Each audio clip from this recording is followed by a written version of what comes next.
Welcome to the Boneyard with Steve Robertson. As always, I am your good friend and host, Steve Robertson. Here on the Maroon Friday edition of the Yard, I'm back in Starkville. Got back last night a little after midnight. I don't know what the heck happened in Kentucky yesterday. I didn't think I'd ever get through the state of Kentucky. Something happened on I-71 after that. But yeah, we made it. Happy to be back.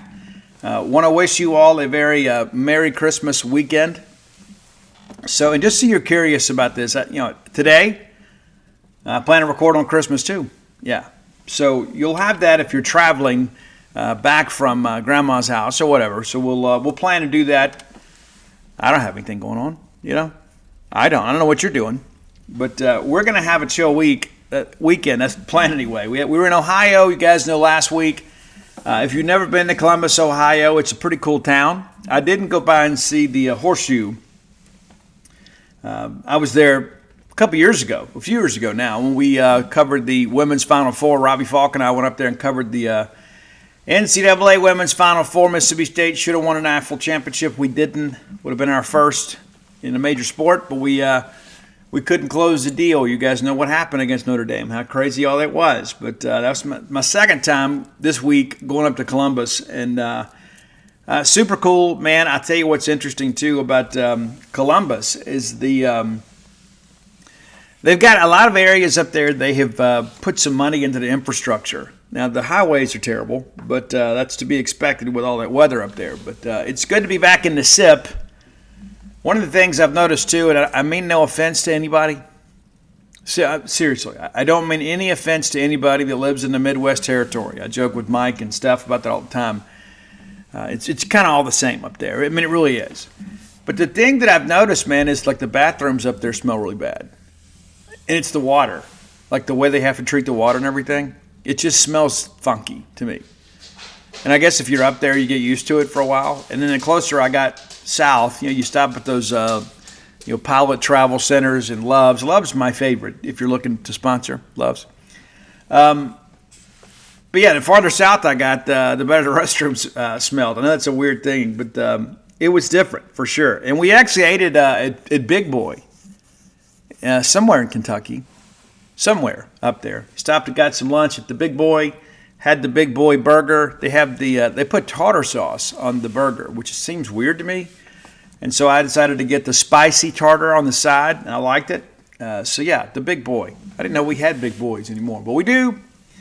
Nothing compares to the big one, though. And you know I'm right. If you live in South Mississippi, you know that I'm right. Don't ever take for granted that you can go get a big one whenever you want to. Anytime that I'm in the South, it doesn't matter if I've eaten or not. I'll at least get a little one, even if I've already eaten. I have to. I have to make that pilgrimage. And one of my favorite wards is that one right there at, I guess it's Heidelberg, off of 59. You take that exit right there. Swing through there. Very, very well-operated organization. I don't know who owns it. I don't know anything about it, but I know this. I know that I do love the wards. I do. I love the wards. Hey, let's thank our friends at Bulldog Burger Company. Speaking of burgers, love Bulldog Burger Company. Probably one of the reasons we don't have awards up here is because Bulldog Burger Company is so dominant as a brand.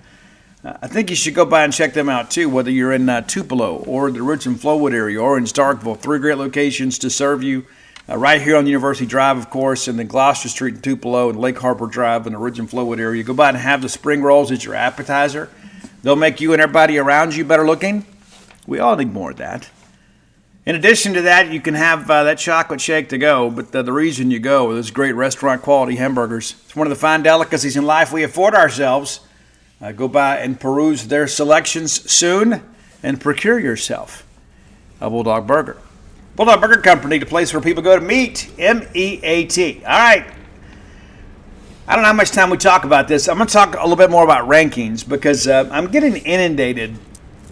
Because here's what happens with recruiting, right? So we cover recruiting all year long, 365 days a year. But in the off season and in the weeks leading up to signing day, the casual fans get involved.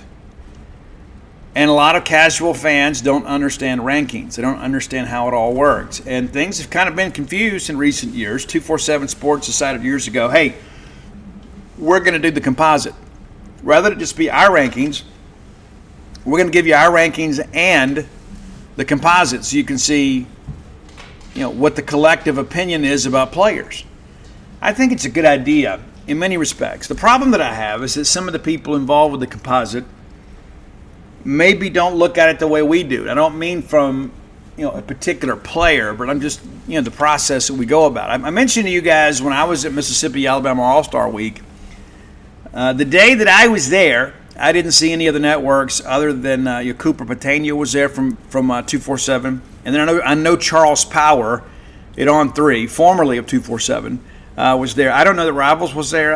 I don't remember seeing anybody. I don't see any reports from them, and I certainly know ESPN wasn't there. And so I say that because I think you got to have boots on the ground. And granted, it's an all-star game, but you get a sense of how big people are and how they move around and things like that. You can't tell a whole lot from the games, but the practices themselves, sometimes you can. And so I commend everybody that makes the trip. It's not a difficult trip for me. It's like 3 hours either way. Either it's in Montgomery or it's in Hattiesburg. But we go every year with rare exception. And so there's been a lot of discussion here. Well, so-and-so dropped in the rankings after they signed with Mississippi State. And all I'm going to do is defend our people here, okay? And that's not to say that we get it all right. Guys, I have some absolutely battle royales, shall we say, with some of the evaluators at 247. And I don't always get what I want, but I got most of what I wanted in the final state rankings. Most. Not everything, but most. But there is this sentiment that all of a sudden there's been some manipulation with 247 in the rankings since signing day. And I can tell you that's not true. Now, let's say, for an example, you have the 247 Sports Composite, right? It's comprised of 4 different networks. It's our name on it. But let's just say, for an example, that Rivals decides to drop a guy in the rankings. Well, that impacts the 247 Composite, whether 247 did anything or not. I think some people out there, because they see our name on that, think, 247's manipulating things. It's just not the case. I'm a senior guy with this company, and I wouldn't stand for it, right? I just wouldn't. That's not to say that they're going to do everything I want them to do, but if you think I would let one of our young men, our student athletes, be unfairly maligned in a rankings, feet to the fire. I mean, we're one of the biggest sites in the industry, not just 247. And it's not like, they're going to give you rankings because you're a big site. But you do get a seat at the table. People will listen to you because you make them a lot of money. I just want things to be right. I'm not one of those kinds of people that fall in love with everybody we get. I'll give you a good example. A good example. So, Jaden Hamlin out of Colin. There was a lot of people early on when State offered him. A lot of people were like, hey, this is the best defensive lineman we're on. Now, I disagreed, and I said as much. Excuse me, he's at Southwest Mississippi Community College. I double-checked that. But Hamlin is a good player. I didn't think he was a difference maker, and after watching film, I was like, I'm kind of curious about this guy because he's claiming Georgia offers and OSU offers, and so all of a sudden, because all these other big blue blood programs have offered, people are like, hey, we got to get him. We got to win this one. Turner's got to get this. We got to win this battle. We need this guy to kind of turn this thing around next year. And guys, I just didn't see it. You put the film on, and it's just kind of underwhelming. Good player, not great, not a difference maker. And I'm not here lobbing shots at the kid. I'm just telling you, I did not see an SEC caliber player. And so I start thinking, well, the offer sheet says this. The video says this. So I hit up Neil Stopchinski, used to be the talent evaluator at Mississippi State. Now he writes scouting reports for us in addition to his other jobs. But Neil is a guy that's been a Power 5 evaluator at Northwestern and at Mississippi State. And he does the job with pride but without prejudice. He's a guy that takes a lot of pride in being able to come back and say, see, I told you so. I told you so, right? So I said, Neil, and I gave him no opinions whatsoever. I said, hey, take a look at this kid and tell me what you think. Because I wanted to see, maybe I was missing it. I mean, if LSU and Georgia and these people are offering, then surely there's got to be something to this, right? So 2 days later, Neil hooks me back up, and he's like, are you sure Mississippi State offered this kid? And I said, well, that's what he claims. Yes, I believe that to be the case. And he goes, guy's not an SEC guy. began to do some digging, talked to a few people, figured out he was just a guy we were recruiting, wasn't a priority. And as you guys know, he signed with Louisiana Monroe earlier this week. Wish him the best in his career. They're with the Warhawks.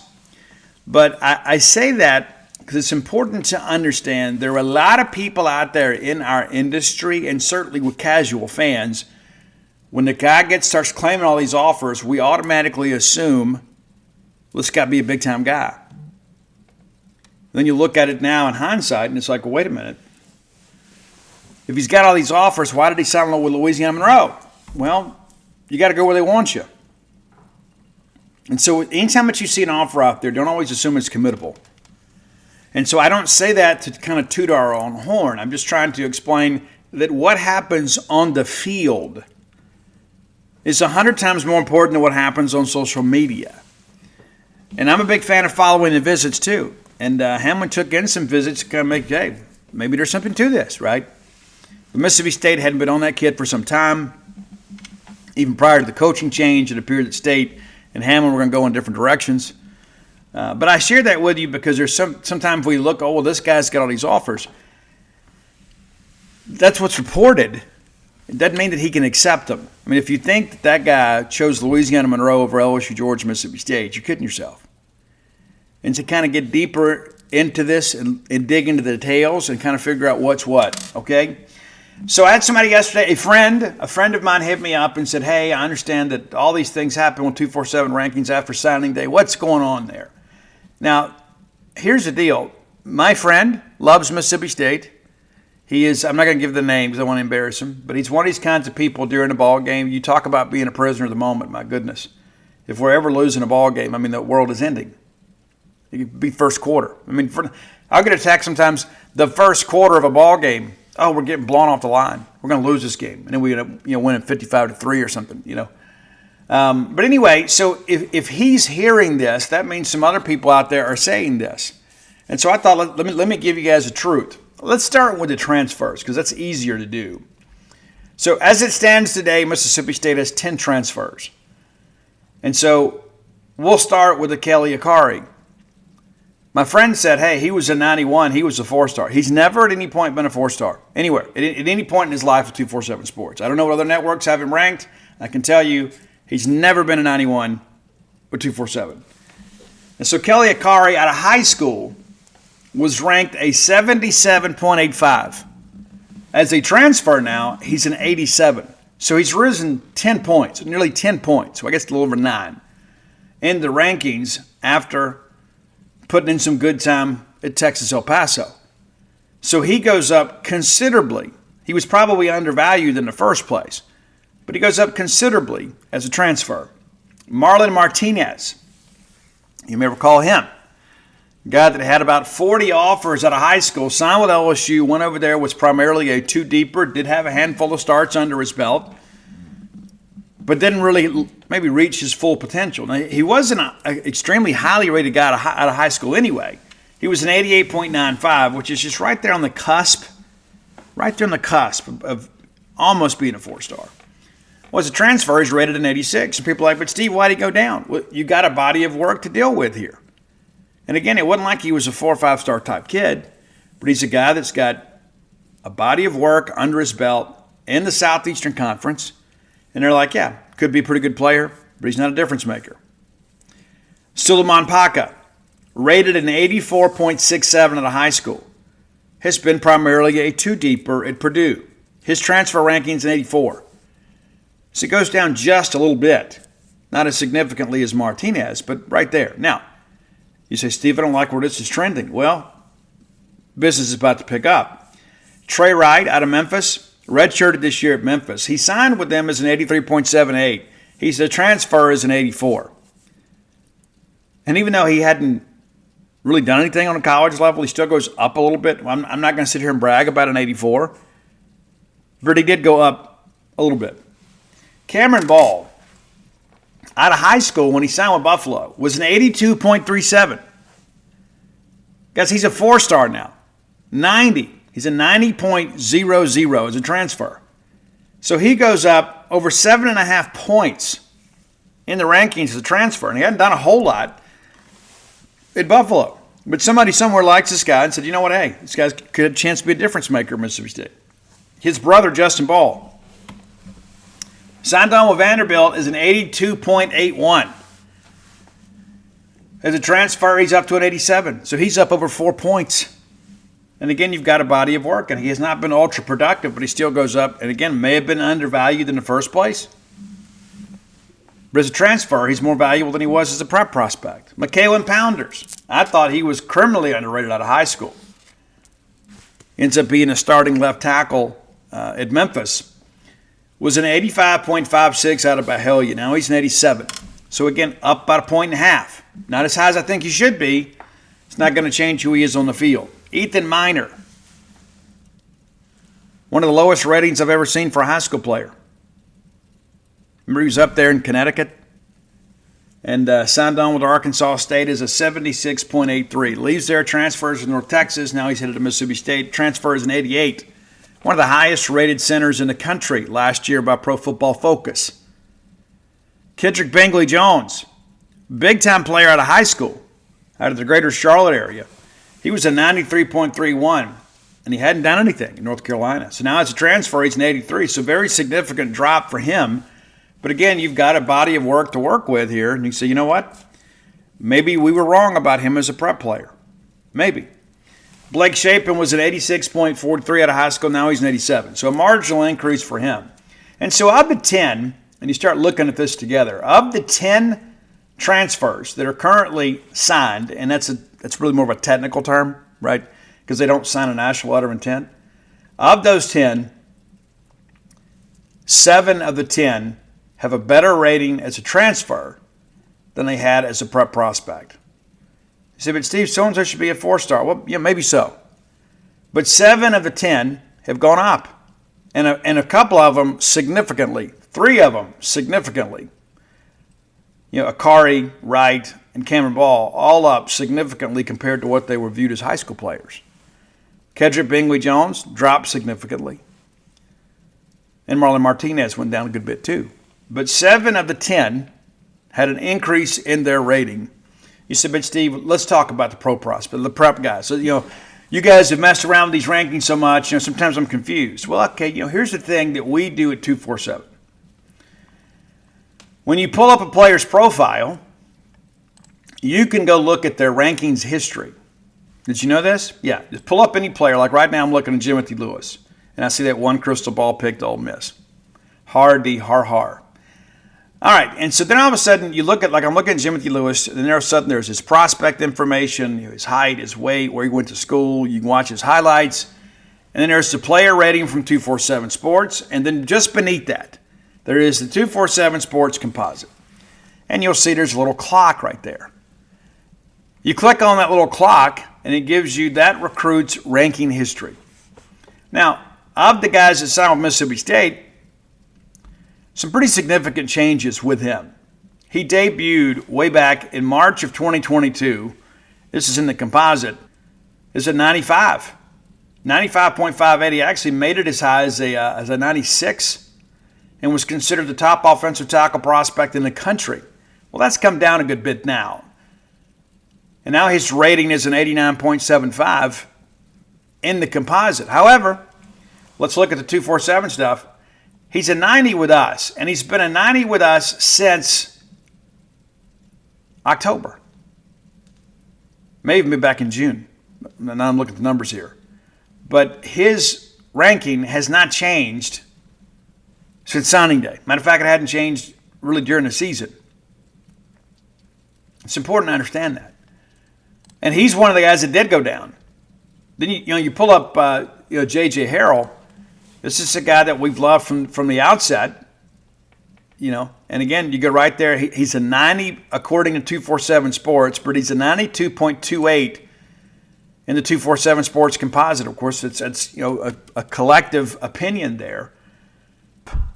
In the final 247 rankings, when we had the little discussion, he maintained a 90 for us, but the 247 composite, he ends up going up in the end.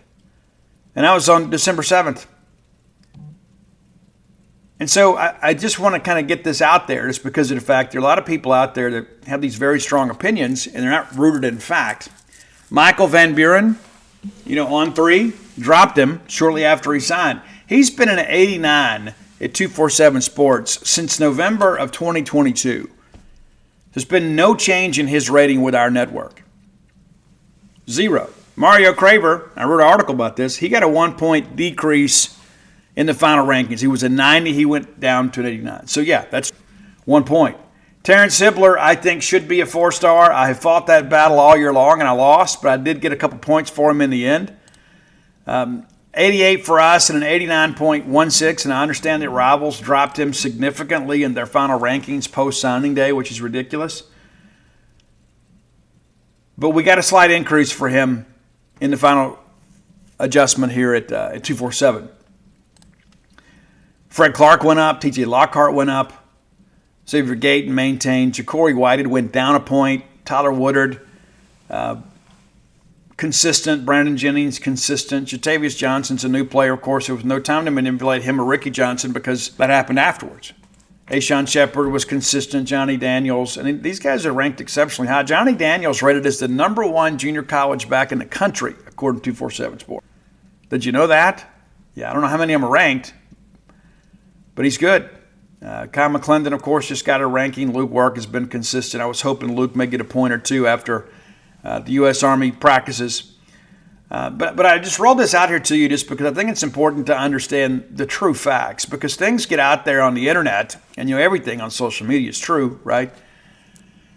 And all of a sudden people are like, hey, these guys at 247 Sports, they stink. And then I get all these people yesterday, even some people in the media, that say, hey, you should do this and you need to raise hell about this. And I'm like, guys, I can't affect what other networks do, right? I can only plead my case to the network that I'm a part of. I'm not an employee of 247 Sports. I don't work for 247 Corporate. I own Gene's Page Incorporated. And we are an affiliate of 247 Sports. There's some other people out there that work for the company. We all work together. But, we have a contract. A multi-year contract. And a lot of people out there, tell you they work for so-and-so, they're on a 1-year deal, and I guess it's true. It's kind of a free agent type deal. But we've got an affiliate agreement. We're very happy here. And I just say this because I wanted to go through, I didn't want to get too deep into the minutia. Because of the casual fan, sometimes it's a lot to, I would never just sit back and let our kids be victimized. And I hear it from people on our staff throughout the year. Why do our kids always go down after they commit? Well, traditionally what happens is, let's say for an example, let's say that 247 and On 3 have a ranking for a kid, right? Let's say we've all covered him, we've seen him in camp, we have a rating. So then all of a sudden there's a composite build. Well, then those guys at ESPN, they don't know anything about this kid. And then all of a sudden he commits, and then some staffer over there decides, I guess we need to go evaluate him. And then they just throw in some arbitrary ranking. Well, then that pulls the composite down. Everybody's like, well, hey, why did his ranking go down? Well, it's because somebody else ranked him. And if they rank him higher, he goes up in the composite. But more times than not, and again, listen, we got people in our state that have these people from ESPN on, and I'm just going to tell you, it's a waste of everybody's time and effort. When do you think ESPN last had boots on the ground in the state of Mississippi evaluating players? I mean, seriously, ask yourself that. And I know some of those guys at On 3 in the national network that they work with us. Some of them went from Scout to 247 to On 3. And so they've been in the industry for a while. So they understand the importance of the in-person eval, just like we do. You got to go out and see guys play. And sometimes you got to do it from field level. You can't just go look at them on huddle and just call it a day. Look at a highlight video and say, okay, well, this is it. And so there are other people out there that say, we think this kid is this and we think he's that. And I just look at it all with a grain of salt. And so I just want to make sure you guys kind of understand how the sausage is made a little bit here. Because you got some people out there that just kind of, they don't put the time and effort into it that we do. And some of our competitors do too. It's not like it used to be. You go to these all-star games and everybody would be down there. You'd have people, out there, doing video interviews and putting up video footage of one-on-ones and things like that. And, we need to do more of that. And next year I hope to allocate a little more time Not from a rankings perspective, but from a coverage standpoint. This year I just didn't have time. We're opening a new business. And so I really could only allocate a day. And then we got to get into signing day and, having to be in Ohio and things like that. There's only so many hours in the day. There's so much you got to do. So much you got to do. But we make the effort. We went out this year, went out to all these high school games, and not just here in the Golden Triangle, not just so I could string for somebody else. No, I got to do it for you guys. That's why we go see Ja'Cory Whitehead play in person. Caleb Dozier ultimately signed with somebody else because we ended up dropping him. We went and saw him play too. It's like you try to find somewhere to go all the time to go produce content that's unique for you. But the main reason you go is to get a sense of who these players are. You remember years ago there used to be the magazines that came out. We were all excited about that. And guys were good because we just took people's word for it. Because you put trust in their word. You say, hey, things have changed. Remember the old Max Simfinger days. He was always quoted by USA Today because, he was a big fish in a very, very small pond. Forrest, all those guys, everybody had their books, and they were great, but they weren't very accurate because they just didn't have the staff to go get it done. Then all of a sudden the internet becomes a thing, and then we got the ability to post video. So it was no longer, hey, you don't have to take my word for it. Here, I went to this kid's game. I recorded the game. Here's the clips from that game. You can see for yourself. This kid comes to a combine. We'll get video of him, and you can see for yourself. And so the recruiting industry, from a ranking standpoint, has changed significantly. You got more eyes on kids now than ever. And I think the rankings, maybe in the last couple of years, have been a little bit disjointed. I think we as a network took a solid step forward this year. But there's still some guys that are undervalued. And I got to do a better job on my end, kind of making sure when those initial rankings come out, they're like, no, this is a joke. Like, that's what happened with Terrence Hippler. Like, how in the world did anybody think that he was an 83? And so, yeah, he gets to be an 88, but he was a guy that probably should have started at an 88 and ended up somewhere around a 90. It's true. But at the end of the day, it's all about somebody's opinion. I can make a list. You can make a list. The difference is that my list gets published. Right? You can go out there and make your own list too. And you can come back down the road and say, you know what, Steve, I was right. You guys are wrong. And you know what? We got to wear that because it's so difficult to predict future human performance. But I wanted to kind of address this today because it is clear that there's a lot of misinformation and some miscommunication and some misunderstanding about how all this stuff works.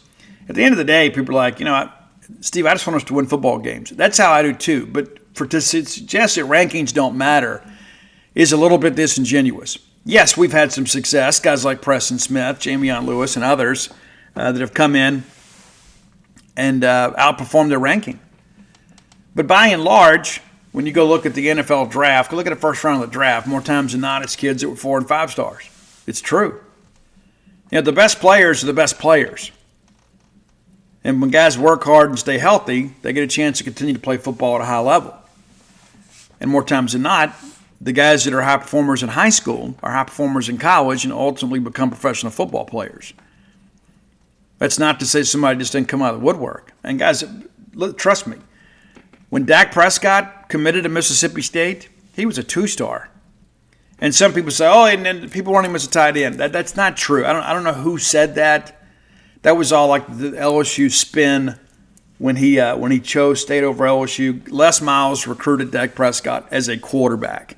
And anybody that tells you otherwise is misinformed or just an outright liar. But it was only after Dak's senior year that we were even able to get him a 3-star. And now he's got a chance to win the National Football League Most Valuable Player Award this year.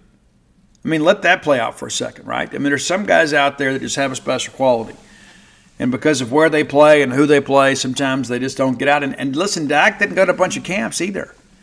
Dak wasn't out there, at the Under Armour events and things like that, slinging the football around and getting some hype early, because that's one of the things that happens when guys get out there on the trail and people get behind them. There becomes this initial impression that people sometimes are too arrogant to move on from. I can't count how many times I go see a guy play at a combine or a 7-on-7, and you're just like, wow. And you go put the game tape on, and you're like, man, this guy's scared to death. This guy has an aversion to contact. Contact is a big part of football, in case you didn't know. I've seen a bunch of guys in T-shirt and shorts get out there and run, 4.4 or better. And you turn the tape on. They don't have football speed. They don't have the willingness to go out there and run behind their pads.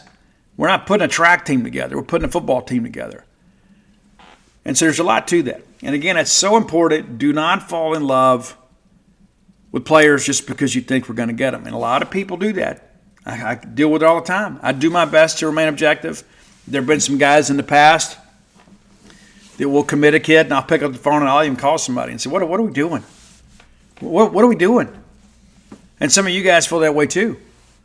And a lot of times you look at a ranking and say, well, he's only this, so we shouldn't take him. I'm just going to tell you the rankings are always a work in progress, especially late. When all of a sudden you have a G5 guy that maybe got a default ranking in the beginning because nobody took the time to evaluate him. And you're like, oh, well, now he's got offers from Alabama and Ole Miss and Mississippi State and LSU. Oh, well, we got to bump him up. What? If you watch, the tape was always there. You still watch it. But now you feel validated because he's claiming these offers. But let's go back to the beginning of this segment. A lot of guys out there claim offers they don't truly have, and that's not to say it hadn't been communicated to them, but it doesn't mean it's committable. So don't get caught up counting offers. That's very important. Watch tape. That's the thing too. You're a fan of football, right? And I understand that most of the stuff that makes the highlight videos truly a highlight, right? But it's important to understand that there is an ebb and flow with this process. It is imperfect. But you got some people out there that aren't putting any legwork in whatsoever to add credibility to their rankings, and then they go drop a player 100 spots post-signing day and expect to be taken seriously. I just don't see it that way. But I can tell you that I think our guys do a good job. Can we do a better job? You better believe it. And that's the thing this year. And Rion Young and I both are going to be working very hard on this to make sure that we get guys properly evaluated early. Because as you saw in the Terrence Hipler situation, when you get a bad ranking early, it's almost impossible to get him to where he needs to be at year's end. We do our best, and that's a guy that had a ton of offers too. So you would think the offer counters would have just jumped on there and latched on and said, oh yeah, this guy's underrated. But sometimes, and I've been guilty of this before in my past, sometimes you go see a kid play, and that becomes your lasting impression. And you say, okay, I've already seen this kid. This is who he is and what he is. And then you show up at Mississippi Alabama All-Star practice, and he's just running around like a wild man. And you're like, holy smokes, where'd this come from? Well, you may just caught him on a bad night. Or maybe he's improved. Maybe things have changed. And you got to be willing to say, you know what, hey, let's take another look at this. Because maybe we're wrong here. Or maybe this young man has evolved to the point that our ranking needs to reflect his growth as a player. So trust me, I got most of what I wanted this year, but I'm going to be pushing a lot harder next year to ensure that your players are better represented in the rankings. And the thing that I've learned about that too is there's so many people out there that just don't take any pride in what they do. And that's not just in our industry, it's in the world, period. But I take a lot of pride in what we do and how we do it. And when I was with Scout, I had to do a top 25, 30 players every single month. And then we expanded it deeper because we had so many G5 kids in Mississippi. I wanted to make sure those kids got a proper ranking. And so I'd have to do that every single month. We're going to get back to that. We're going to get back to doing that kind of stuff, ranking players based on what we see. And it's going to change a lot because, you don't get a chance to see everybody right away. But we're going to do a better job ensuring that we have the information necessary to really defend our case when we get ready to go to bat for one of your guys. But all that being said, I feel better about our 247 rankings for our players than I do many others. All right, time for today's top 10 list. This is actually take two. I had some technical difficulties there. Noticed that things were kind of locking up and skipping a little bit, so I'll go back and listen to it. It wasn't right. So here we are, taking a swing at that. Always brought to you by closewithblair.com. That's your top 10 list. Listen, guys, here's the deal.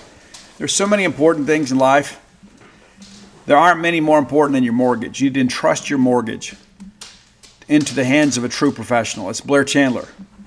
You can hit Blair up at 601-500-2344. Again, that's 601-500-2344. Blair's the real deal. 22 years of experience in this industry. Visit him at closewithblair.com, and you can check that out and really just kind of introduce yourself to the products that are available to you. Blair is a guy that knows how to get things done.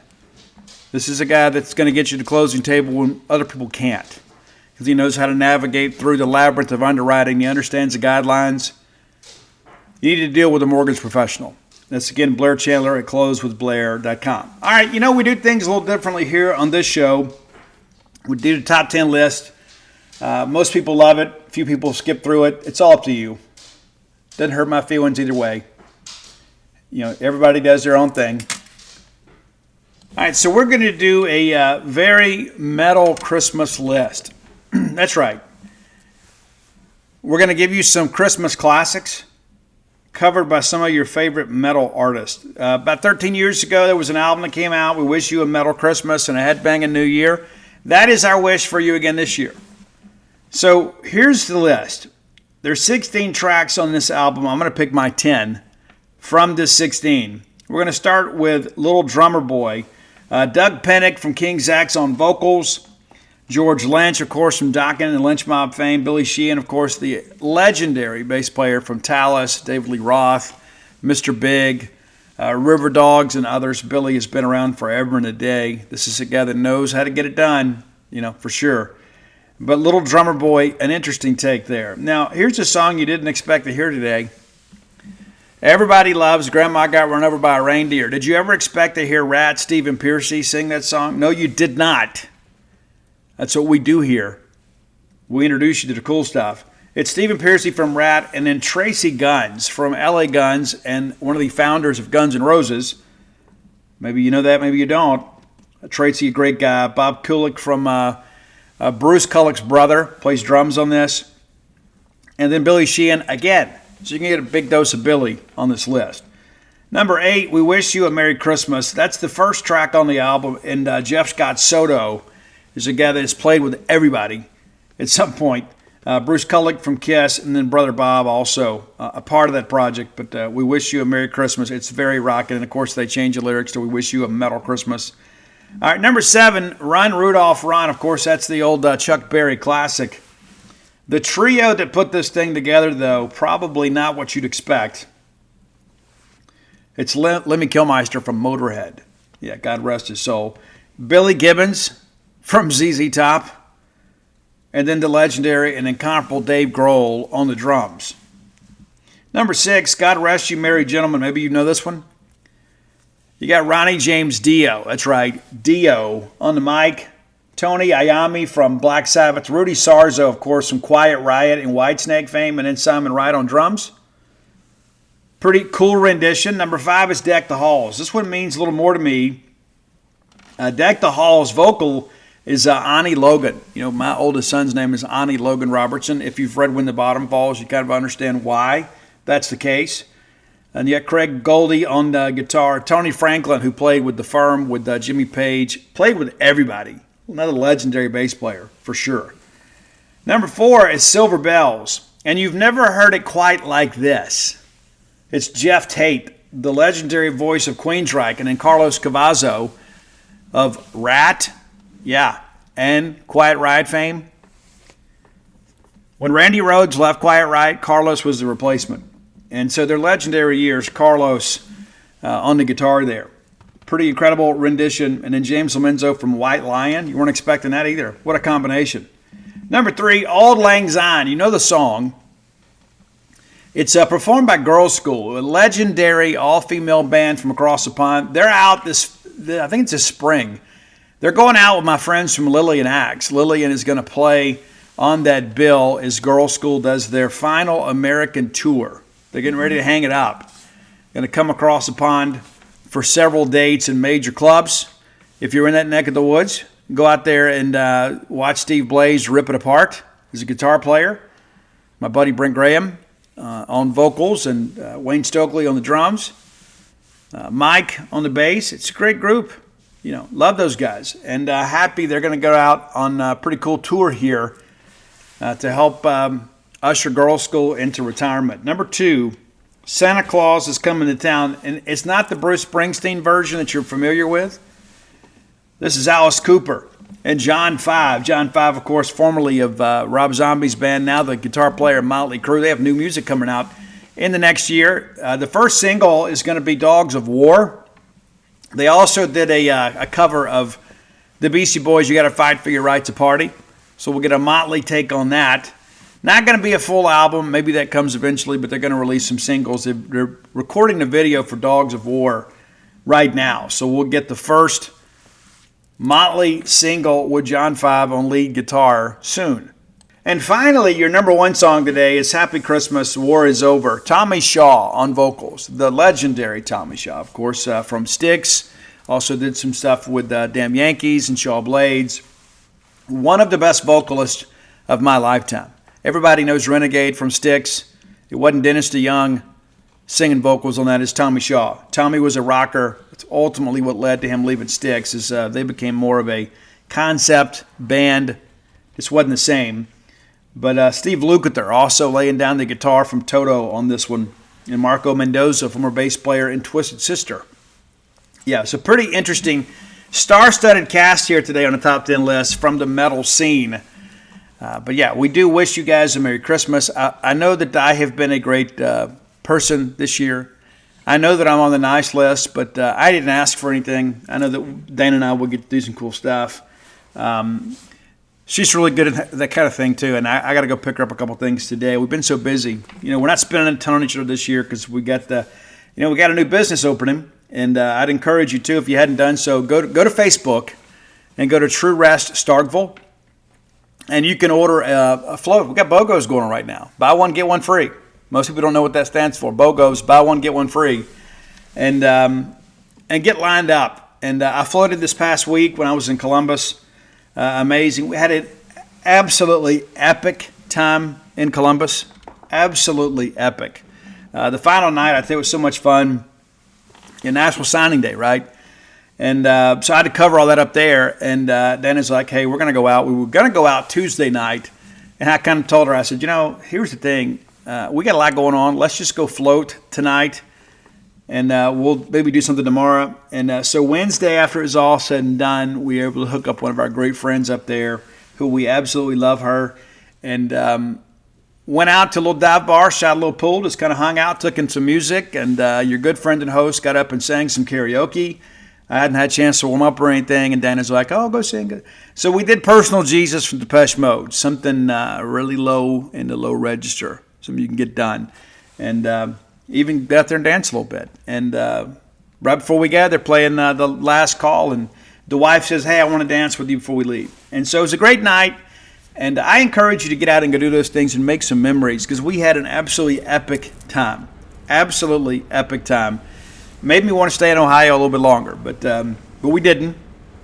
Came on back yesterday, and listen. Here's the thing. We spend so much time talking about sports, and we're emotionally invested in that. But nothing means more than family and making memories together. And I can tell you, Dana and I made some amazing memories while we were gone, and ready for the next adventure. I'm that kind of person. I always need something to look forward to. Maybe life is just not enough for me, right? Just working day to day. I always need something to look forward to, whether it be a new book or, the season. There's always National Signing Day, and there have been so many kind posts on our message board. And those probably pale in comparison to some of the private messages I've got about the coverage we provided over the last several weeks. And as I mentioned to you guys, I probably don't sound as hoarse as I did on Wednesday, but it has been, for everybody on the beat, not just us, but for everybody. And we produce more content than anybody, so get that out there. But, guys, the Tuesday before the A&M game, we found out Zach Arnett was going to be fired. And 2 weeks prior, everybody's like, no, we're not going to make a coaching change. Things are running off the rails. So we had some of our fans on our posters on our board like, Steve, listen, I know what you're hearing, but this has got to change. And I remember that Tuesday thinking, hey, he's going to get fired. It'll be the Friday after the Egg Bowl. And I asked a question. I said, well, what if we get embarrassed by A&M this weekend? Because if we get beat by a third-team quarterback, it's not going to be good. As well, we get embarrassed this weekend, all bets are off. And so, of course, we go through that debacle of a ball game I have covered so many games in my career at Mississippi State. That's like one of the only ones I've ever wanted to leave. It was terrible. And I even posted on our message board, this cannot continue. It's very rare for me to get to that point, but that's where I was. And maybe it takes me a little longer to get there than others because of the fact I talk to so many people, and you want to hope for the best. And if we had found a way to go and win that ball game, maybe it doesn't change a lot long term, but it probably would have bought a little time. Maybe we at least make the determination after Thanksgiving. But from that moment, that Sunday after that A&M game, through National Signing Day, it has been absolutely nose to the grindstone for all of us. It absolutely has been. Because even when you don't get the content, like even if you don't get the story you're searching for, you still work. Friends, the holiday season is here. You're going to be on the go. You got to get out, you got to shop, you got to go all these different events and parties, and sometimes you don't make time for yourself to ensure that you're getting a nutritious and flavorful meal. Let me recommend our friends at Factor, America's #1 ready-to-eat meal delivery service. They can help you eat well for breakfast, lunch, and dinner with chef-prepared, dietitian-approved, ready-to-eat meals delivered straight to your door. You'll save time, effort, and even maintain your healthy lifestyle. In the middle of all that, you're going to be on the go, and you may not be eating as well as you should. So allow the folks at Factor to help you kind of cross meal prepping off your list this holiday season. Skip all the planning, the shopping, the chopping, the prepping, cleaning up. Factor's fresh, never frozen meals delivered to your door, ready in just 2 minutes, and they're absolutely delicious. I've partaken of these wonderful meals.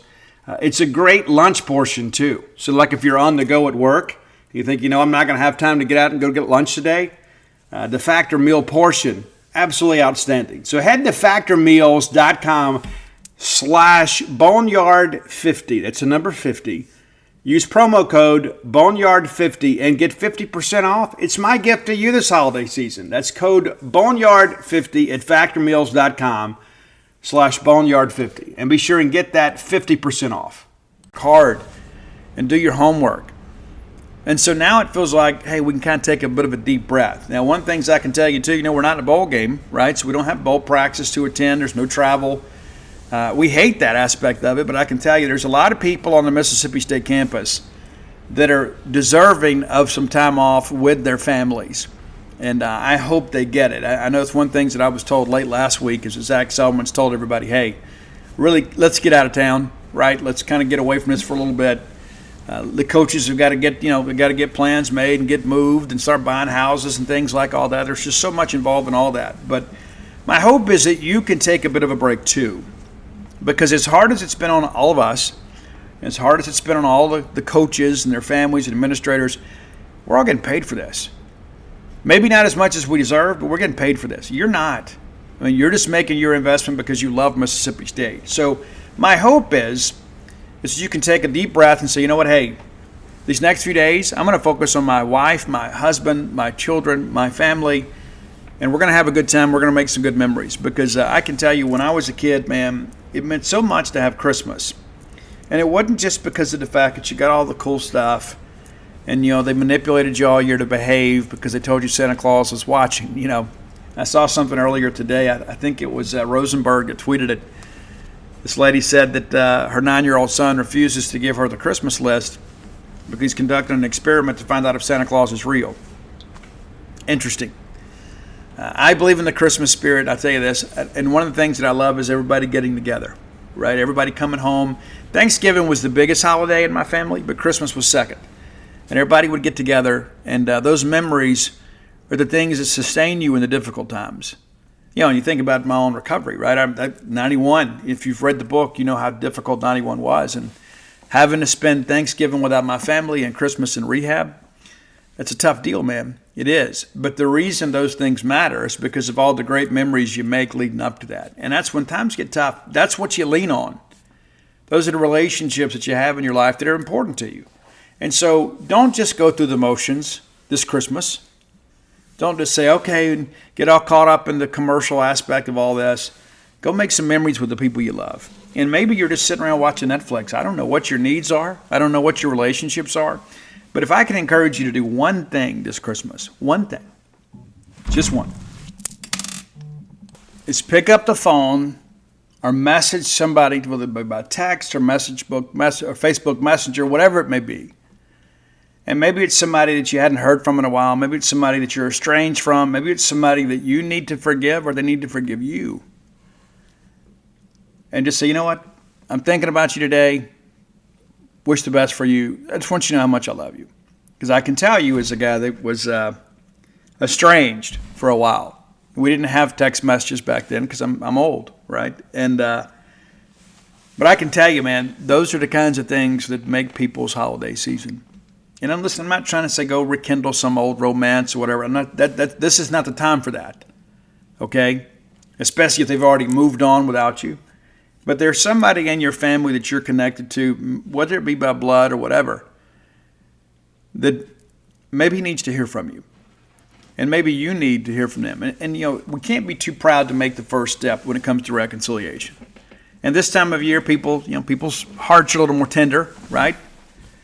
But there's that one person out there that's not expecting to hear from you, that would love to hear from you, just to know that you're okay. I'm going to encourage you to do that. It's not a homework assignment. I don't need you to send me your report or anything like that. I'm just going to encourage you. It doesn't matter who it is. And listen, I'm not saying put yourself in harm's way, right? There's some people out there that have treated you extremely poorly, right? And there's some people that really don't deserve to be in your life. I'm not saying those people, but there are other people out there that maybe you just hadn't heard from in a while. Hit them up and let them know that they still matter to you. All right, next segment of the show brought to you by Campus Bookmart, right? Campus Bookmart coming up, right? Listen, I'm going to be at Bookmart Cafe tomorrow downtown, the sister store. I'll be there from 1 to 3 signing books. So if you haven't picked it up yet and you're in town shopping, looking for some stocking stuffers, you can come by and get that and we'll get you going, okay? But Campus Bookmart has all 6 of my titles and Mississippi State merchandise. You're really wall to wall in there. Best selection of Mississippi State merchandise in the country. If you're shopping the Golden Triangle this weekend, as you make your final holiday selections, think about Campus Bookmart. And maybe say, hey, if I order today, I'm not going to get it by Christmas. But you know what? It's always nice to have like the 12 days of Christmas where all the online orders come in different days at a time. You never know. It's like Christmas. You never know one day to the next what you're going to get. But you can visit them on the World Wide Web at campusbookmart.net. And by being a loyal Boneyard listener, we'll give you a phrase that pays, and that's BSR, which stands for Beautiful Steve Robertson. You get free shipping on all orders over $75. Any order less than $75, absolutely incomplete. Again, that's campusbookmart.net. All right, let's talk a little more recruiting here. A lot of people are like, okay, Steve, we're 32nd in the rankings. We got a chance to get in the top 30. And again, if we do, it's remarkable, absolutely remarkable considering the circumstances. And so kind of framing some things up for you now. State's going to bring in some more official visitors the weekend of January 3rd through the 5th. January used to be the big, huge recruiting official visit month. Not quite so much now, but you're going to have a lot of transfer guys that are going to come in here. We've already had a couple guys that are kind of lined up for that weekend, so that appears to be the next big weekend. It's important to get that in too, because drop ad date will be here before you know it. There's always a little bit of wiggle room with that too. You can make that work for you, but it's a different dynamic once you get through December, because instead of them having to recruit about 25, 30, 35 players, you got those guys in a boat now. So you can kind of put a trained focus more on everybody else. Okay, so it's a quiet period. Let's see. Let me run through this here, okay? I got the calendar in front of me. All right, so the quiet period began December 17th. The dead period runs December 18th through January the 11th. So you won't have high school guys. Now, here's how this thing works. The quiet period for 2- and 4-year college transfer prospective student athletes who intend to enroll mid-year. So if you have a guy that can enroll in January, they're going to be able to visit you. But your high school players that are spring enrollment guys can come in, but not anybody else. If they don't graduate, if they're not able to come in and enroll in January, they can't come in the weekend of January 3rd through the 5th. And then all of a sudden the contact period opens up on January 12th through February 3rd. which means your coaches can go back out and have in-home visits. Now, this also gives them a chance to go by schools, and so they do a ton of junior recruiting during the month of January. And that's the thing you start thinking about. And then we got junior days. And so it never ends, but it's going to be a little bit of a calming of the storm a little bit now here for about 10 days. They'll still make some calls and they'll be in contact with kids because nothing's truly dead in the dead period, right? You can still talk telephonically and you can have messages, and kids can always call you whenever they want to. But not much is going to happen between now and the new year. Now also, what's significant too is the NCAA transfer portal window will close in early January. And so the guys don't have to commit by then, but they have to announce their intentions to declare. So you're going to see some more guys go in the portal. We had Percy Lewis just recently do that.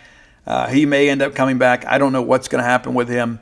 But that's the risk you run, man, when you go out and you go grab all these new transfers and all of a sudden your current players are like, wait a minute, if they're going out trying to get somebody to get my job, maybe I need to go get another one. So communication's key. I know the coaching staff has spent a lot of time talking to Percy. We really want Percy to come back. Not exactly sure what's going to happen with him, but may see some things change with him. You may get him back, and you may get DeCarlos back. I don't know.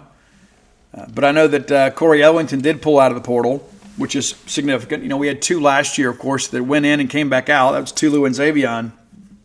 You've already had one this year. So that's important to kind of figure out, too. Some big dates coming up, but not a lot's going to happen. We don't anticipate that, with people being off for the holiday break, for a few days. And again, as I said, those people truly, truly need it. Now, another significant thing about January 3rd is Braylon Burnside, better known as Stonka Burnside, set to announce his decision on January 3rd. He has already signed his paperwork, and his school of choice has that paperwork ready. Everything's good to go, and then they will, once he makes his announcement on national television, then that will be released. The same situation for Daniel Hill. And so people are like, well, Steve, what do you think? I feel good about both, but I'm not going to sit here and tell you that I know for certain we're going to get them. Not going to do that. But yeah, I think State's going to have a good January. And then hopefully get some big-time visitors in here. We need some difference makers on defense and have those guys visit us during the month of January. That's a big part of this thing right now. As great as the high school guys are, and as great as everything it looks, and how that helps in the rankings, and all of it's important, but it's also a significant situation. We have got to get some guys in for the spring semester that can absolutely make us a better football team this next coming year. I think that's how everybody sees it. But so the work is still to be done. And there are some guys out there that are in bowls that are going to wait and announce a little bit later. And so that's an aspect of this thing too. We're going to have some new names go in the portal. You see it every day. You got plenty of time to kind of get this thing done. But the drop ad date for Mississippi State, it's actually 2 days, right? So last day to drop a course is January 22nd. Last day to add a course, January 23rd. And again, there's still some work with that. So State, because of the fact that classes don't begin until the 16th, we've got some time, right? Plenty of time. So basically a month to kind of finalize this roster. And people are always worried about dates. Steve, what about this? What about that? We have time. High school guys are much different. They got to make their signings, February 1st if they hadn't already signed. And that's a big aspect of this thing too. There's just so many people out there that, we get caught up and we don't always know the dates. And that's what I'm here to do, to try to help you guys kind of navigate through that. And then, of course, there's January the 6th. January the 6th is an important day. That's the day Daniel Hill got to announce his decision. And from what I understand, from talking to sources, he has already signed his paperwork and sent that information to his prospective school. Will it leak out between now and then? I kind of hope not. Right? What is it? What do we really gain from that? But officially, he's going to make his public declaration on the 6th of January. So a couple dates to kind of think about as we kind of move forward. The portal will close. Official visitors will come in. Burnside will announce, and then Daniel Hill will announce. And then you've got basically until the third week of January. And again, there's some gray area with all that stuff too, to finalize the transfers. We've got to get some dudes on defense. Everybody sees it. Levy's talked about it. Everybody knows that it's not like your coaches are oblivious to any of this. Everybody's well aware of what we have returning and the spots we still have to fill. And again, currently 20 official signees from Mississippi State. And then, of course, we have 2 commitments. That's San Francisco McGee and Matt Mayfield. I suspect what you're going to find out is San Francisco McGee is going to just sign and then announce with his teammates in February. That was what was discussed before, and some of the kids were saying he's going to go ahead and sign. I don't know that it's being announced. But either way, I mean, it's once they're signed, whether it's publicly announced or not, they're signed. Kind of like the situation with Stonka and Daniel Hill, right? If they're signed, they're signed. It is then binding at that point. So still trying to find out what's going to happen with Matt Mayfield. Don't expect him to be part of the class, but haven't learned what his next step is. We mentioned the 10 transfers earlier. So as it stands right now, it is a 32-man class, but there is still work to be done. You guys know it. I know it. And that's an important aspect of it. We have got to go find some veteran DBs, and we've got to find us somebody off the edge that can absolutely make some things happen. We need some people who can come in here and impact the game. We need people that teams have to game plan for. A guy that's got to be accounted for in the pre-snap read. That's every aspect of this, man. There's so much of that. And there's so many guys out there that might be good players for us, but I think they're going to be available after the bowl games. And so I think there's any rush, to go out and just go get a guy to get a guy. And I wouldn't be the least bit surprised if you don't see a guy or two from Alabama once they finish their season, go into the portal and possibly make their way to Mississippi State. All right, last segment of the show brought to you by the Stark Vegas Clubhouse. If you're looking to bring a large group to Starkville, and chances are you are, look no further than the Stark Vegas Clubhouse. Just Google Stark Vegas Clubhouse, and you can see their Facebook, and you can kind of peruse through all the pictures there. Get an idea of the amenities that are available to you. That great fire pit area out in the back, 5 bedrooms, the wet bar. It's a great place to have a social event. Now, we're not going to have rock concerts out there or anything. Do have some neighbors, not many, but you don't have a lot of people there kind of in your business. You can get out there and just kind of relax into peace and quiet. Just 5 minutes from the Mississippi State campus. How cool is that? It'd be nice to have everybody on one roof, right? Instead of going out there and renting 5 hotel rooms, and you never know what you got. It's one of those deals where, when you work through it, you start thinking about the economics of it all, but also the convenience of just having everybody under one roof. Whether it's a work group that's coming midweek, maybe you're doing some work in the Golden Triangle, or maybe you're coming up for a ball game and bringing the family. And just said, hey, we're going to make a family event of this. Let's get it taken care of. Book through the Evolve website. When you Google Stark Vegas Clubhouse, it's going to come up and give you many options to book with. But if you book through the Evolve website, we can save you some money. Use promo code BSR10 and get 10% off your stays. Not only economically is it more feasible to rent this wonderful house than a bunch of hotel rooms, we're going to save you some money on top of it. Not just because we have the great idea, but because we want to give some incentive to Bulldog fans to use the Stark Vegas Clubhouse. Completely renovated. It's the old clubhouse, the old country club, and you'll be happy that you stayed there. Everybody can just go buy some groceries, some adult beverages, and just stock up for the trip and not have to constantly be worrying about going down that hotel lobby. And there's always that guy that's a little bit too clingy that comes over and wants to latch onto your group socially.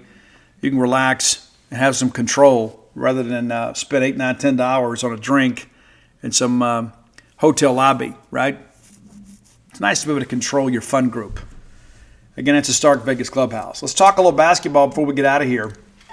I got to get on the road to Jackson, man. So last night, the ladies win 82-75 at Colorado State. I saw a note that said we're the first SEC team to ever go play women's basketball up there. And so 0 for 1 are the Lady Rams in those endeavors. Bulldogs now 12-2 on the season as we get ready to wrap up non-conference play. Bulldogs got off to a pretty good start, but only led by after two. Led by two after one, and then down one at the break. And in the third quarter, Colorado State came out and really put themselves in a position to win this ball game. But in the fourth quarter, Coach Sam Purcell makes the necessary adjustments, and Lauren Park Lane just kind of took over out there, made some big things happen. Absolutely ridiculous game for Lauren Park Lane. 35 minutes, 11 of 25 from the field.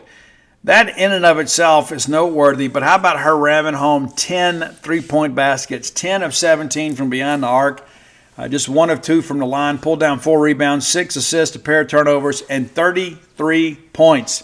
That's like Victoria Vivian's type numbers there.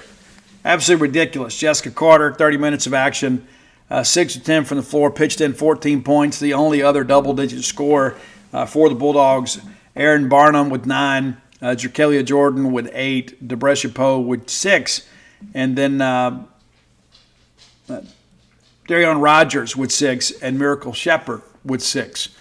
Bulldogs 82-75 winners over Colorado State. Only 16 points in the paint, which is interesting.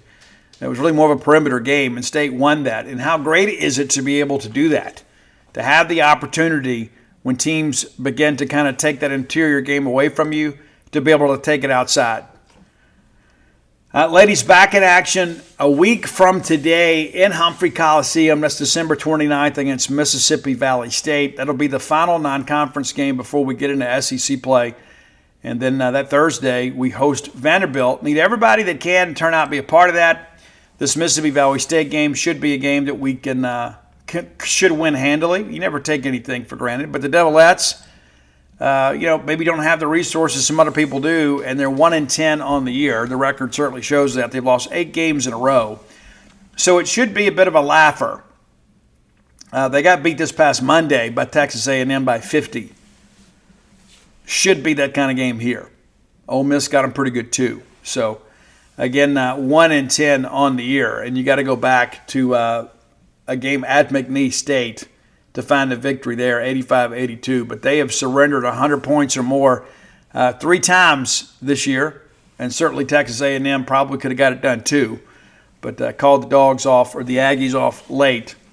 But at Mississippi State, then they go to at Alabama. So they're going to be pretty battle-tested, shall we say, before they get into SWAC play. But excited for the ladies for sure. And again, now 12-2 overall, and a chance to finish out this non-conference schedule with should be a lopsided victory before we host Vandy and then head to South Carolina. We're going to find out how good we are really, really quickly. On the men's side of things, I know you've been keeping up with this. Chris Jans said earlier this week that he expects a, quote, rock fight against Rutgers. And we're going to go up to Newark, New Jersey. That game will be available on the Big Ten Network. It's the Gotham Classic. Only 2 more non-conference games remaining on the schedule for the Bulldogs. This Rutgers team has Chris Jan's attention. And if we can play as well as we played in the second half of that North Texas game, got a chance to handle some business up there in the Northeast. But looking at the Scarlet Knights here, they're 7-3. They've won 2 in a row. They're 6-1 at home. Both losses, of course, coming away from their home arena there, Jersey Mike's Arena. Got Jersey Mike's here in town. So pretty significant in that respect. But when you begin to look at this thing, quality competition, non-conference, not especially challenging. They get Princeton. They lose to them. They beat Boston. They beat Bryant. They get Georgetown in Piscataway. How about that? 71-60. Take down Howard, St. Peter's. They lose to Illinois, a top 25 Illini team at the time, in a Big Ten game, 76-58. They lose at Wake Forest, and then take down Seton Hall, LIU, and then they'll see the Bulldogs tomorrow. It's been a quiet week for them.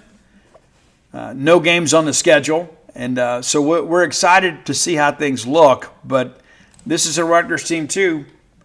Probably feels like, hey, this is a measuring card for us, and we'll get out here and see if we can't make some things happen. But Clifford Amourier, I'm sure I pronounced that incorrectly. Don't judge me. 11.7 points a game. Also has 37 blocks, which leads the team. Pretty remarkable in that respect. Also a guy that's prone to get into some foul trouble. Andre Hyatt, 11.5 points a game. The only two double-digit scores. They really kind of do it by committee. They play a lot of people. They play a lot of minutes.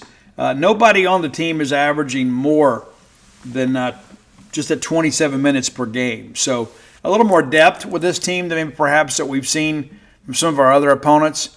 But they're a team certainly wants to get after you and play some good defense. And that's really Chris Jan's style, right? We play defense. And then we'll come back after a week off for ourselves, and we'll play Bethune-Cookman on Sunday, New Year's Eve. And so if you're looking to celebrate ringing in the new year, you can come to Humphrey Coliseum at 2 o'clock and still make it to your New Year's Eve party. Bethune-Cookman, again, a team that we ought to be able to handle. That's pretty smart scheduling, if you ask me, on both sides of it. Bethune-Cookman currently 5-6 and have lost 2 in a row.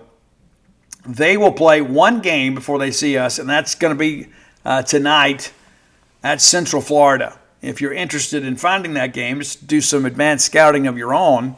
You can find that game on the ESPN Plus app. And the same thing for those of you that won't be at the Hump next Sunday. You can find it also on ESPN Plus. But excited about where we are. And again, updates on Tolu Smith. He's still not ready to put a firm timeline on it. But Tolu's out of the boot, going through practice. He's not limited. It's just going to be back getting his legs back under him. There was some discussion that we might see him at Christmas. And so, does he play this weekend? I would bet no, but I won't be surprised either way. Maybe just let him get out there and get a couple of minutes and, just kind of see how he responds. So we'll see. But we do expect him back for SEC play. There was some discussion before it, maybe January the 15th. If he's ahead of schedule and he can play without being a detriment to himself, we certainly need him to play. And certainly we'd like to have him on the floor when we go to South Carolina January 6th to open SEC play. But this is a program that I believe is beginning to really thrive under Coach Chris Jans. We know that every time out we're going to have a good game plan. Doesn't always work the way we hope.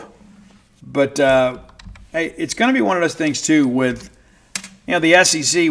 You never know how good the league is until we get into conference play. You think you know, but you really don't know. I mean, how many times have we seen in the past where teams like, Arkansas will go undefeated non-conference and then be kind of a 500 team and then get hot late? You just never really know. But taking a quick look at the standings, Ole Miss undefeated in men's basketball. Were you aware of this? Yeah, 11-0. And then South Carolina's 10-1. So that's going to be a rock fight too, right, Coach? Kentucky and Mississippi State both 9-2. Auburn's 8-2. Tennessee 9-3. Florida 8-3. Georgia 8-3. Arkansas 8-4. Missouri 7-4. A&M 7-4. LSU 7-5. Alabama 6-5. Vanderbilt 4-7. Did you expect to see Alabama 6-5 this year? Yeah, maybe they should have won it all last year.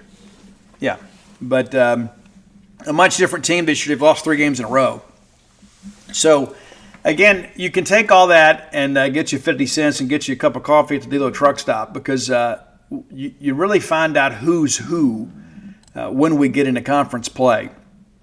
That's one of those things that I always think about. Maybe not so much in baseball, but in men's basketball, it doesn't matter how good somebody is in non-conference. It doesn't matter what they're ranked. When you get into SEC play and you start competing against SEC athletes, that's when we separate the sheep from the goats. So many people out there put way too much emphasis on non-conference basketball. If you're losing those games, you have a right to be concerned. But just because you're winning and playing well in the non-conference doesn't mean it's going to necessarily carry over to SEC play because things ratchet up. You don't need me to tell you that. You know that. And so if you're some of these teams at the bottom half of the SEC standings right now, just from an overall record standpoint, you got to be a little bit concerned because the quality of competition is only going to get tougher from this point forward. But we all feel great about where we stand. We just want to make sure we can get back to the tournament And there's a good chance that both of these teams do just that. Now, we're going to sit down. Again, I told you guys we're going to give – everybody's taking a bit of a break. We've got some other things coming up. We're going to sit down with Zach Selman again soon. We're going to sit down with Chris Lamonis, talk about the roster. There are some guys that were in the fall, obviously, that won't return. It's how it is. It's always part of the deal. Many of those guys will go to junior college. Some will get in the portal. The advantage on the baseball side, it's different, is that you can become draftable by going to junior college.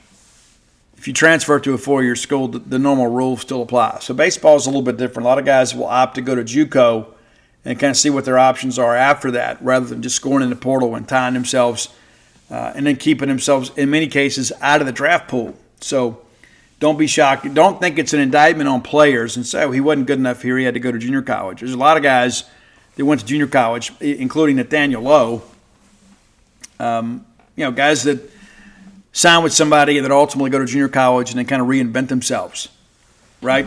It happens all the time. So we'll sit down with Lamonis soon to kind of get an idea what the roster looks like. We know there's a couple of guys that have already moved on, and we'll keep the powder dry for all that. We don't want to break that news, and when the guys go public, they go public. But it's part of it. But we're excited about baseball.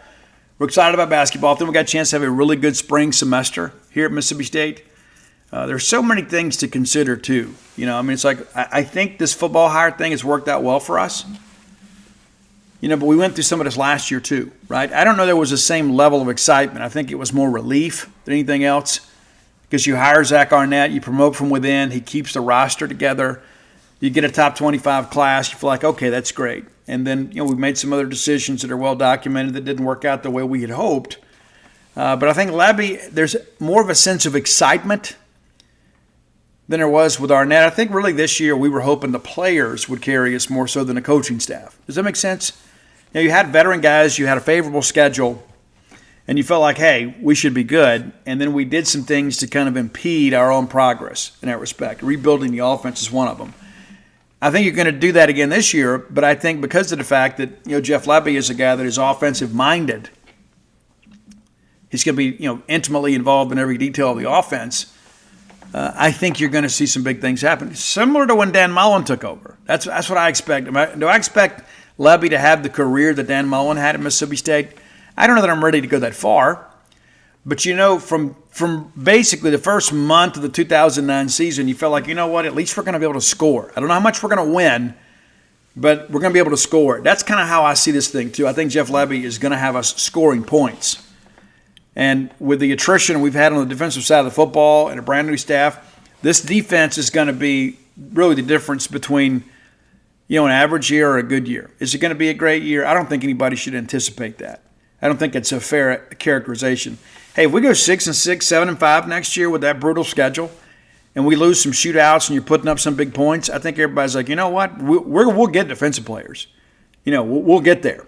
We're not going to have any problem doing that. This state always produces those caliber of players, and we're kind of at the end of a talent cycle right now. So we're going to take some lumps this year, and probably going to be some games we got to outscore people rather than out-defend people. Probably got to go out there and just kind of treat it like a Big 12 game. It's a good thing we got a guy that's got a lot of experience in the Big 12, right? And Jeff Labby. But yeah, so people always say, Steve, what do you think about the class? What do you think about Labby so far?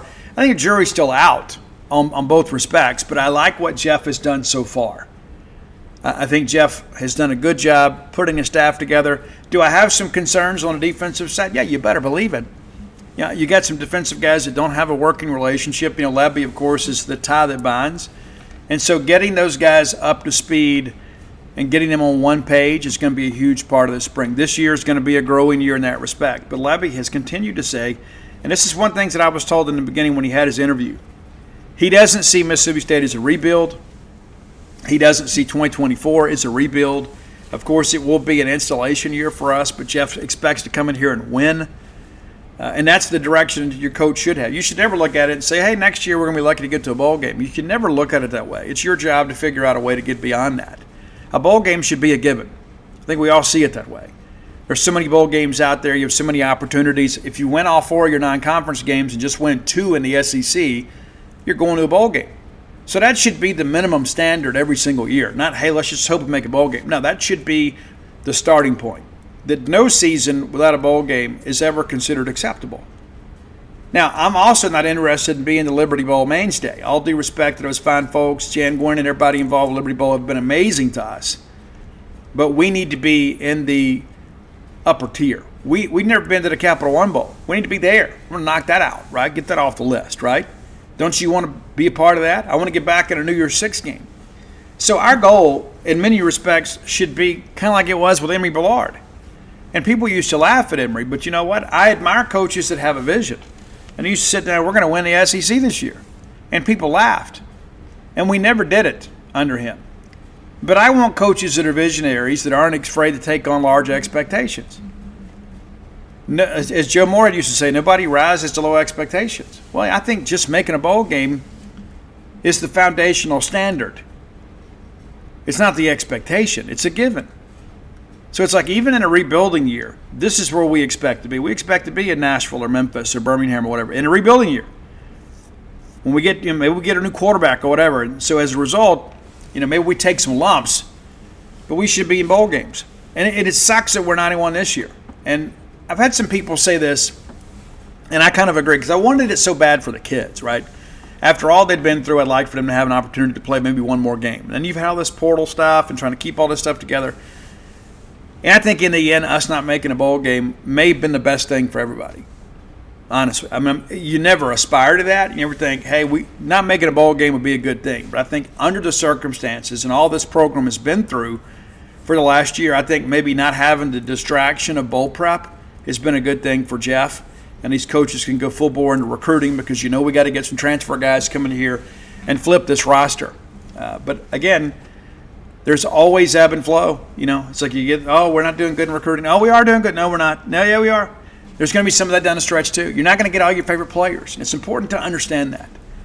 It's important to understand that. And again, back to that first segment, just because somebody on the message board or social media says, we have to have this guy, doesn't mean we do. And so I'm a trust the coaches kind of guy until they give you a reason not to trust them. This time last year, we were trusting Zach Arnett, right? Like, hey, let's go get a dub. Let's see if we can make some things happen. We get the signing day deal behind us. We go get the win. We've got a lot of juice. Probably had as much juice as a first-year coach at Mississippi State has ever had. Because more times than not, when we bring in a new coach, we're coming off a losing season. We're coming off a bad year. Coming off a transition where things maybe didn't go as well as we hoped. And so Arnett had the veteran roster. We didn't take advantage of it. We just didn't. But it's beyond discussion now. So we're not going to belabor the point. But I think Jeff Lebby and his staff have done a great job so far. I like the fact that they were able to get a little juice on signing day and add a couple more commitments. And we'd love to have had Keaton Thomas. I think he'll do a great job at Baylor. But that's really the only setback you had, and it wasn't like you lost him off your commitment list. This is a guy that had already committed to another program, and then you kind of confused him for a little bit. You got him to take a visit, got him to consider you. That's what good recruiters do. But ultimately, he sticks with his commitment. So you can't lose what you never had. But everything else on signing day was a positive for Mississippi State. Extremely positive. But now we have to finish. We can't just say, hey, look how great we did in December. No. We got to finish. And so all eyes are on those two big announcements on January 3rd and January 6th. And even with those, if we get those to go the way we want them to go, that's still not finished. We've got to go out and get some guys that are difference makers on defense because we have some pieces. And you got to have pieces, right? It's like the illustrious Hound Dog always says, you got to have some scrubs to go along with the studs. And I hate to call them, scrubs, but you understand my point. You got to have some guys that provide some depth, that prevent some wear and tear. It's all part of formulating a good plan on your roster. That's an important aspect of all this stuff. Is just kind of making sure that you get guys that not only can help you this year, because it's not junior college. You got to be able to get some guys that you can develop and hopefully stay with you 3 or 4 years, maybe even 5. But right now, we're going to be in a transfer market in a big way. We have to go out there and be aggressive. And the good thing is we do have some money, and you can be creative with that money. A lot of people think, I don't understand. These people are spending all this. Everybody's got a different plan. And not to say that one's better or worse than the other. You can say, but hey, Steve, look, so-and-so spent all this money and they got all these players. That all looks good now. What's it going to look like when they get here? Are you going to be able to meld a roster together and have a workable team to make things happen, you got to find people that fit your culture. There are going to be some other people, too, that have maybe already overspent and may not have the money to spend late. And it's crazy we're having these kinds of discussions, but that's the world in which we live. But I can assure you, your coaching staff is not oblivious to the remaining needs on this team. And I think that's another reason why having David Turner come back means so much, because he knows who he has and what he needs. Chad Bumpus knew who he had and what he needs. And Bumpus had a huge day on National Signing Day. I'm eager to see when this whole thing settles where Bumpus is, right, in the national rankings of coaches. You knew that Chad would be able to recruit well. Everybody knew that. And this is a guy, too, of course, from Mississippi, can tell the Magnolia State story, talk about the rivalry. And Chad, let's be honest, just call it for what it is. I don't care who you are or where you're from. When Chad Bumpus walks into a living room and sits down with families, they're going to walk away and say, you know what? I want my son to be just like that guy. That's the guy you want in there. Because you can say, this is a young man that went to Mississippi State from Tupelo High School, went in, had a record-breaking career back at Mississippi State. I want my son to emulate the same qualities that this guy does. And it's not just, hey, I'm the coach from Mississippi State. Chad Bumpus is the guy that has lived this. He understands what it's like, to lose the Egg Bowl. He also understands what it's like to win the Egg Bowl. He understands the significance of all that. He didn't have to learn that because he's lived it as a player and now as a coach. And so, again, I think keeping Chad was the right decision, and now you've got plenty of evidence to support that decision, and credit Jeff Lebby for being willing to listen. Because, look, again, the fact that Jeff Lebby kept Chad Bumpus says a lot about both guys. Jeff Lebby is the offensive mastermind. You don't think that he already had his eye on a wide receiver coach before he and Chad Bumpus had their first discussions? You know he did. Because look at who all he hired. He hired people that he knew. And you got to know, on the offensive side of the football, there's some receiver coaches out there that he's either coached with or played with that he's like, this will be my guy. But he was so impressed with Chad that he took Chad, and then Chad repays him by going out here and basically retooling the wide receiver room. It's incredible. And I think those relationships will just pay further dividends down the road. I think we all see it that way. And so I don't want to get so caught up and talk ourselves into thinking next year's going to be a great year. It's going to be first year. And so having some modest expectations I think are good. But I think we're going to see a very exciting Brent football. Yeah, I think we all see it that way. And how good we go on defense will determine the quality of our season. And how we do on defense largely is going to depend on how well we do in the portal here in these final few weeks of the recruiting process. So we're going to have you full coverage over at genespage.com. Be sure and check in. We're going to take a couple days to ourselves. Like yesterday was a travel day for me. I checked on the message board and writing thing yesterday for the first time in months. But yeah, we'll have a show up today. We got Rian working some recruiting stuff. But it'll be, we need some time too, right? And the grind never stops. And of course, the holidays are here. But with Dana and I being empty nesters and she being kind of a Netflix person, that kind of stuff, there'll be times that I'll just kind of come in here and write because I enjoy writing. Writing never feels like a job to me. The research doesn't feel like a job to me. The transcriber and interview sometimes does. But, we enjoy what we do, and we're so glad that we can bring some value to you and your life. But listen, the next time that you hear my voice, it's going to be Christmas Day, unless Dana talks me out of not recording that day. But I like to stay on schedule. I'm an addict. But listen, we love you. And even if you don't, I'll get some people that listen to my show just so they can talk trash about me. You know what? I love you too. I do.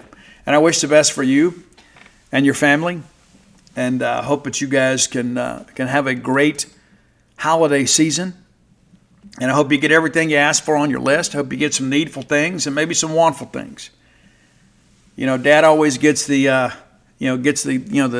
socks and the tie tack and that kind of stuff. But for me, I always get a little bit embarrassed when somebody gives me something super nice, even when Dana does it. I'd rather go do things and have things. But when she buys me something like that, I always feel like I wish she would have done this. And it's because I'd rather her spend the money on the kids or something, and maybe that comes off maybe self-loathing. But I love to be able to buy her things. I love to be able to buy my kids things. I love to be able to, and that's why I work as hard as I do, right? It's to provide for them and to be able to give them some of the things that they want in life. That's an important aspect of all of this. And to me, forget the commercial aspect of it, right? It's about making somebody you love happy. It's about making somebody you love smile. And I love being able to pull out that gift, that secret gift, that all good dads and all good husbands have when everybody thinks it's all over and done with, and all of a sudden, but wait, there's one more. And it's that one thing that your wife would never buy for herself. Whether it be a trip or a spa day, something like that, something amazing. Do something cool for her because she does so much for all of us, right? I mean, I can tell you this. People talk about how strong and how hardworking I am. Guys, I would get crushed when you begin to add up all the things that Dana Robertson does for me and for these children and these grandchildren of ours. And I'm sure that the arrangement is the same for you. And I'm so appreciative. Every time that, it's like, I got to think about this. She took care of all that, right? And again, we get out and have some fun now. Don't get me wrong. We do. We still get out and live like kids sometimes. Even though we're in our 50s, sometimes we feel like we're in our 20s. And it's like, hey, let's get in the car and go see Def Leppard play or something. We have fun. We're not just sitting around waiting to die, right? We're not just sitting around waiting for our kids to fill the house with grandkids. We still get out and go have some fun. We had an absolute blast in Ohio, and really wish we could have stayed a couple more days, to be honest with you. But I was ready to get back. But again, my hope is that not just that you get what you want, but you go out of your way to help somebody else get what they want. That's the joy in life. We get so caught up in all the self-care. It's like you got to take care of self. Guys, the thing that I have learned about life, what makes me happiest is making somebody else happy. It makes me happy to do something special for somebody that I care about. And there'll be sometimes I go write an article and I think to myself, I know this is going to absolutely kill. It's going to make people happy. They're not even expecting this. And it's a small thing, but it's a big thing to me. And so let's go out there and make somebody else happy here in these next few days. And don't forget the reason for the season. Don't ever forget the reason for the season. There's so many people out there that to tell you this, and listen, I'm not one that's going to sit here and tell you what you should and shouldn't believe, but we're celebrating the birth of Jesus Christ, and let's not ever forget in the middle of all the eggnog and the Christmas carols and things like that pretty big sacrifice out there, the ultimate sacrifice made for each and every one of us. Until next time, let's all live our lives in a way we make more friends than enemies, and people can see a difference in the way we live.